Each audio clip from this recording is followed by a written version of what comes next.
Hey everybody, welcome to etrailer.com. I'm Bobby, and today we're taking a look at the Hollywood Rack's Destination 2 bike rack carrier here on our 2021 Lexus NX 300. Now this is going to be a great way of getting a couple of bikes to the trailhead with you. This platform style is going to be nice. You are getting that nice stable platform without having to break the bank for those more premium options.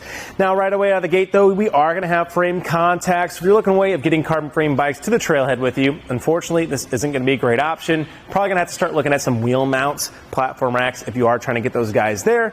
However, this guy is extremely versatile.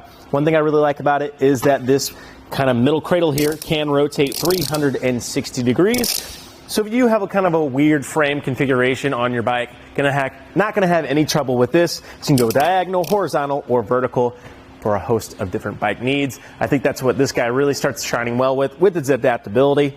Talking to that as well, you can see here on our cradle, we do have these adjustable kind of mounts here. So if you had a little bit longer vehicle or bike, as you can see, you're going to keep it in this position. If it was a little shorter, you can move it up closer to the inside. Just gives you a little bit more versatility.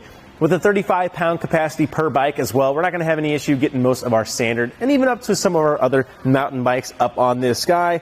However, keep in mind, these cradles aren't going to be the widest, only about 3-inch width here.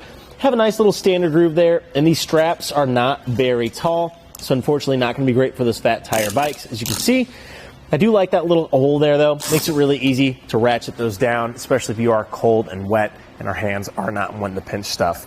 On the very end too, you will notice it has the little reflectors on there. I do like pointing that out. They're not very standard across the industry. It's just nice to let everybody know exactly where we are as we're going home, especially if it's a long drive. It's just nice that we're not being too worried about people behind us.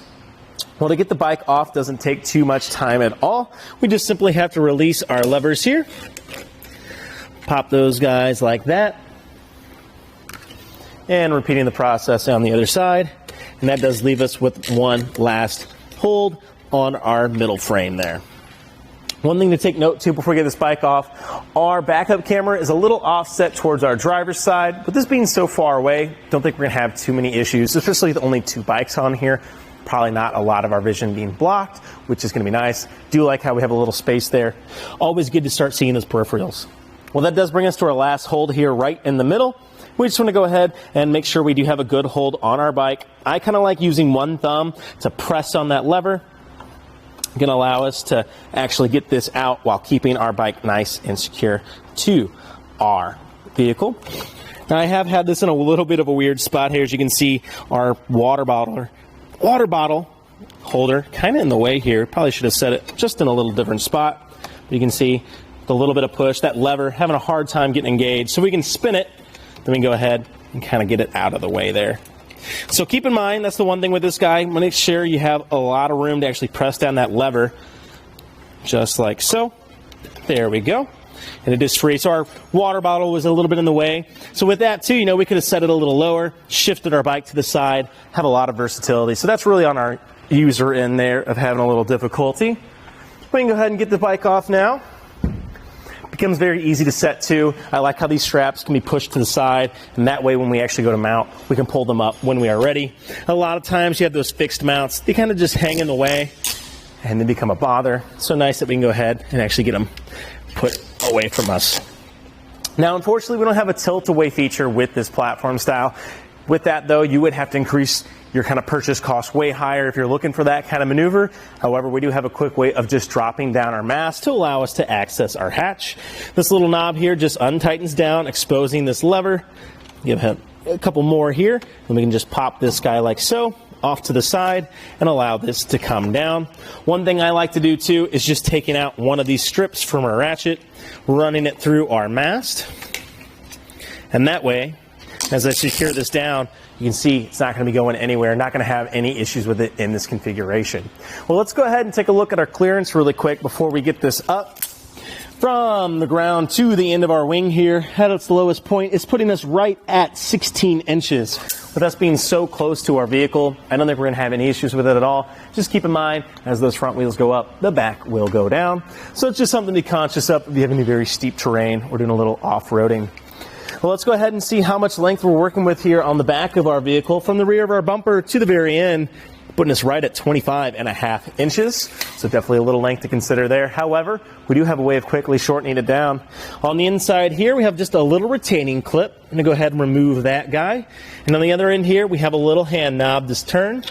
So by just going Lefty Loosey, we can go ahead and bring this guy all the way out. Has a nice little safety cable to hang there. We can walk him up into its position and replacing our pin as we do so. Becomes really easy to just tighten that down really quick. That way we know it's not going to have any play in this position, not going to be going anywhere. Let's go ahead and make that nice and tight. Put back our clip. And let's see what we're working with exactly now. So as you can see, pretty close to our vehicle. However, good distance still, not going to have any issue. Our backup camera also sits up pretty high, so that's kind of a nice little feature. This won't actually be blocking it as we only have the 2-bike version today.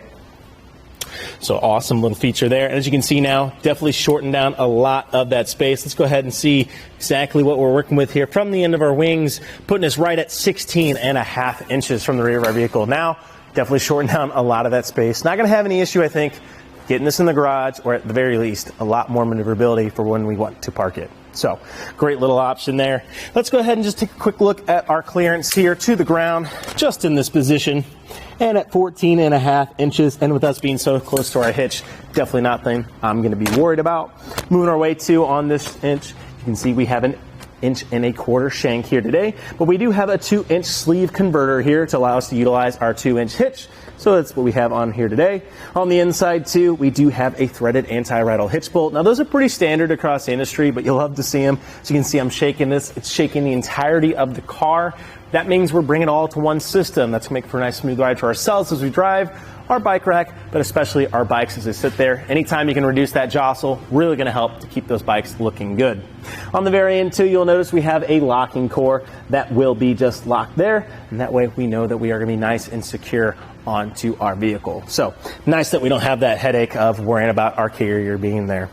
Well, again, I think the Destination does a great job, and especially it's so lightweight, makes it very easy to put on and off. Not going to be taking up nearly that much space on the back of our Lexus, which is great. I do like how I'm able to see out of the back end, even when it's in its full position.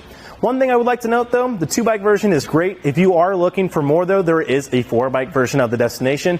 It's pretty much the same thing, just going to be adding a little bit of length to our vehicle. One thing to consider, though, we'll start blocking that backup camera in this position. However, if you need 4-bike carrier, it's a great option for yourself. Well, I think that about does it for our look at the Hollywood Rack's Destination 2 bike rack carrier here on our 2021 Lexus NX 300. I'm Bobby. Thank you for watching.